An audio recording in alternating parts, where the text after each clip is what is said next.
তো এমসিকিউ হচ্ছে তোমার এমন একটা গুরুত্বপূর্ণ জিনিস যেটা তোমার এসএসসি রেজাল্টে সরাসরি ইমপ্যাক্ট ফেলবে। কারণ যে কোনো স্টুডেন্টের ক্ষেত্রে দেখা যায় যে যদি তাদের এসএসসি বা এইচএসসি রেজাল্ট খারাপ হয় তাদের ক্ষেত্রে ম্যাক্সিমাম কারণে তারা এমসিকিউকে দায়ী করে। কেননা একটা স্টুডেন্ট কতটুকু ভালো তার জাজ করার নতুন একটা সহজ উপায় হচ্ছে এমসিকিউ। কারণ এখানে তুমি জাস্ট 25-এ 25 পেতে পারো, 25-এ 24 পেতে পারো, 20 পেতে পারো। অর্থাৎ তোমার প্রিপারেশন ভালো না হলে 25-25-এ তুমি 10 পেতে পারো। এখানে স্যারের ওপর কোনো কিছু নির্ভরশীল করে না। এটা পুরোপুরি তোমার ক্রেডিট। সো তোমার কীভাবে শুরু থেকে এমসিকিউ পড়া উচিত? তো এমসিকিউ পড়ার জন্য অবশ্যই ফার্স্ট অফ অল তোমার বইয়ের উপর ভালো ধারণা থাকতে হবে। কেননা বই থেকে ম্যাক্সিমাম কোয়েশ্চেনগুলো করে থাকে। তুমি যে কোনো সাবজেক্টের কথা, তুমি যদি বাংলার কথা তাহলে অবশ্যই বইটা আগে পড়বে। তারপর অবশ্যই তুমি গাইডও সলভ করতে হবে। গাইডের প্রচুর এমসিকিউ সলভ করতে হবে। কেননা তুমি বই যতই পড়ো না কেন গাইডে দেখবে অনেক ঘুরিয়ে পেঁচিয়ে অনেকগুলো প্রশ্ন দেয়। তো তুমি যদি গাইডটা সলভ না করো তাহলে তুমি বুঝতেই পারবে না যে এরকমও কোয়েশ্চেন আসতে পারে। এবং অবশ্যই গাইড থেকে প্রচুর প্র্যাকটিস করতে হবে, না দেখেও প্র্যাকটিস করতে হবে। কেননা তুমি যদি ভালোভাবে গাইড থেকে প্র্যাকটিস না করো সেহেতু তুমি পরীক্ষার হলে গিয়ে তোমার ভুল করার চান্সটা অনেক বেশি। তো এখন আসি, যদি তোমার পরীক্ষার হলে ভুল হয় অবশ্যই তুমি তো অনেকগুলো first semester second semester test exam অনেক এক্সাম দিয়ে যাবা। যেহেতু তুমি অনেক এক্সাম দিয়েছো সেহেতু তোমার দেখবে যে ইজি, আমি জানতাম এইটা প্রশ্নটা এরকম হবে, বাট আমি পরীক্ষায় ভুল দাগিয়ে আসছি, বা আমার এ বি দুইটার মধ্যে কনফিউশন লেগে গেছে, বাট এই সামান্য জন্য ভুল দাগিয়ে আসছি। তো এগুলো এসে তুমি ইনস্ট্যান্টলি যেগুলো ভুল হবে ইনস্ট্যান্টলি ওগুলা দাগিয়ে ফেলবা যে আমি এই প্রশ্নটা ভুল করেছিলাম।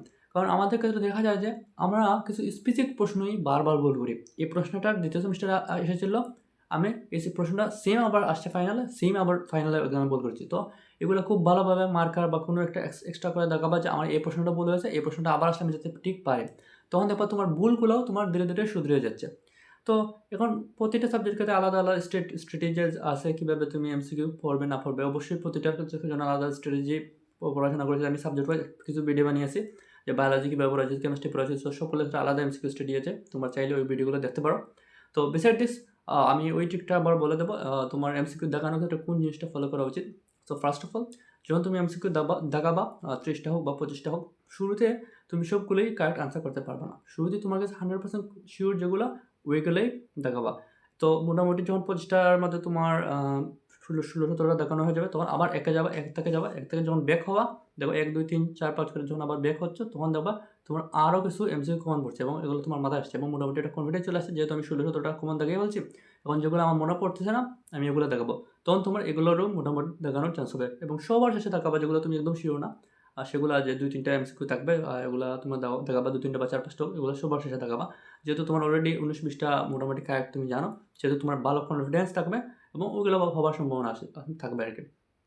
যদি তুমি প্রথমেই সবগুলো দেখানো শুরু করতে চাও, না আমি 25টা একটা দেখিয়ে যাবো, তখন তোমার দেখবা একটা এমসিকিউ পারতেছো না, এটাতে তোমার টাইম শুরু করেছে, তারপর ফার্স্ট টাইম শুরু হয়েছে, তো পরবর্তীতে সুযোগ যে কিছু এমসিকিউ আছে ওগুলো তোমার টাইমে রাখবে না দেখার জন্য। এমসিকিউতে সময়টা কম থাকে, অবশ্যই সেই সময়ের দিকে খেয়াল রাখতে হবে।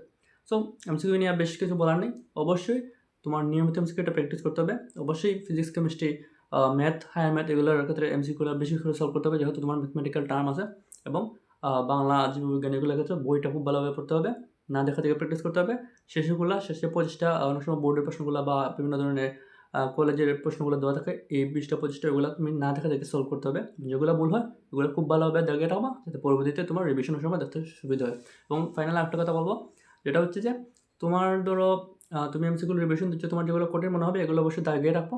আর এগুলো যখন তোমার ফাইনাল রিভিশন দিয়ে যাবো পরীক্ষা আগের রাত্রে, তখন ওই কঠিনগুলো প্রথমে সবগুলো পড়ার পর ওই কঠিনগুলো দেখানোগুলো জাস্ট একবার চোখ দিয়ে দেখা যাবে। যেহেতু তোমার একটা 300টা এমসিকিউ তাহলে মোটামুটি তোমার দাগিয়েছে কঠিন মনে হচ্ছে বলে 30-35টা দাগিয়েছো বা 15-20টা দাগিয়েছো, তো 15-20টা দেখতে তোমার তেমন সময় লাগবে না। তো এভাবে দাগিয়ে পড়বা, এটা আমি ইউজ করতাম, এই স্ট্র্যাটেজিটা আমার অত্যন্ত কাজে দিত।